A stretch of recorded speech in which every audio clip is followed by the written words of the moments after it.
नमस्कार विद्यार्थी मित्रांनो, स्टडी टीचिंग विथ नाझिया या यूट्यूब चॅनलवर तुमचे स्वागत आहे. तर आज आपण BCom फर्स्ट इयरचे डेव्हलप युअर रीडिंग स्किल्स या विषयाचे पुस्तक पाहणार आहोत. म्हणजेच आपण इंडेक्स पाहणार आहोत. डेव्हलप युअर रीडिंग स्किल्स हे एक पुस्तक आहे, म्हणजे बुक आहे. पण हे पुस्तक 1 आणि 2 आहेत. म्हणजे हे आता आपण जो पुस्तक पाहत आहोत ते बुक 1 आहे. तसेच आपण सेकंड बुकसुद्धा उद्या पाहणार आहोत. ओके. आणि आपण जो आता पेज पाहत आहोत तो बुकचा पहिला पेजेस म्हणजेच फ्रंट पेज. तसेच आपण बुकचे सेकंड पेज पाहत आहोत, जे आत्ता आपल्यासाठी इम्पॉर्टंट नाही. त्यानंतर आपण थर्ड पेज पाहूयात. तुम्हाला इथे दिसेल सेमिस्टर सेकंड बुक 1. ओके. तर याच्यामध्ये सुद्धा एवढं इम्पॉर्टंट काही नाही आहे. तर आपण फोर्थ पेजकडे जाऊयात. आता आपण बुकचं फोर्थ पेज ओपन केलेले आहे. तर तुम्हाला येथे इंडेक्स दिसत आहे. तिथं दिसत आहे तुम्हाला बुक 1 डेव्हलप रीडिंग स्किल्स. आणि ऑथर कोण आहेत तर प्रोफेशन शरद बिनर आहेत, है का नाही. तर ऑथर म्हणजे लेखक आहे. तर जे युनिट 6 दिले तिथे ते त्यांनी लिहिलेले आहेत. कुणी तर शरद बिनर यांनी लिहिलेले आहेत. त्यानंतर फर्स्ट आता युनिट पाहत आहोत आपण, इम्प्रूव्ह युअर वॉकॅबरी. ओके. त्याच्यामध्ये काय असणार आहे तर तुम्हाला 10वीमध्ये तुम्ही शिकला आहात की सिनोनेम्स, अँथोनिम्स, प्रिफिक्स, सफिक्स असं तुम्ही शिकलेलं आहात. तर तुम्हाला तेच ह्याच्यामध्ये शिकवण्यात येणार आहे.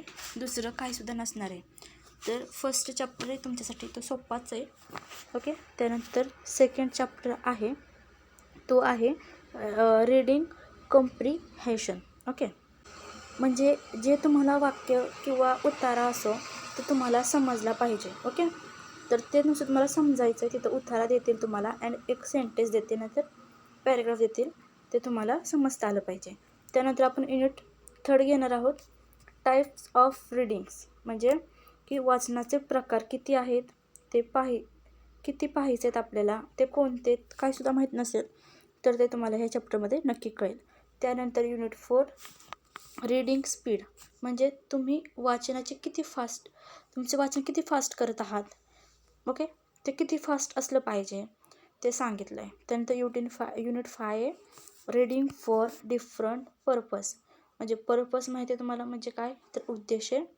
कोणता उद्देश आहे ते जाणायचं आहे आता आपल्याला. म्हणजेच वाचनाचा उद्देश काय आहे, हे काय आहे ह्या चॅप्टरमध्ये नक्की तुम्हाला कळणार आहे. ओके. त्यानंतर युनिट 6 आहे last reading tables, diagrams and graphs. म्हणजेच काय तर तुम्हाला या चॅप्टरमध्ये सांगण्यात आले आहे की रीडिंगचे म्हणजे वाचनाचे आपण म्हणू शकतो डायग्राम्स म्हणू शकतो किंवा ग्राफ्स काय आहेत किंवा टेबल्स कोणते आहेत ते काहीच माहीत नाही आहे. तर तुम्हाला 6 चॅप्टरमध्ये नक्कीच कळतील.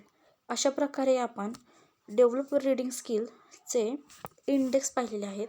ओके. आशा आहे तुम्हाला नक्की समजले असेल. अशा प्रकारे आपण प्रत्येक विषयाच्या पुस्तकाचे इंडेक्स तर घेणारच आहोत. जरी तुम्ही या यूट्यूब चॅनलवर नवीन असाल तर कृपया या चॅनलला सबस्क्राईब करावे, तुमच्या मित्रमैत्रिणीला शेअर करावे, जेणेकरून कुणाचेच नुकसान होता कामा नये. आजच्या व्हिडिओमध्ये आपण येथेच थांबणार आहोत. धन्यवाद.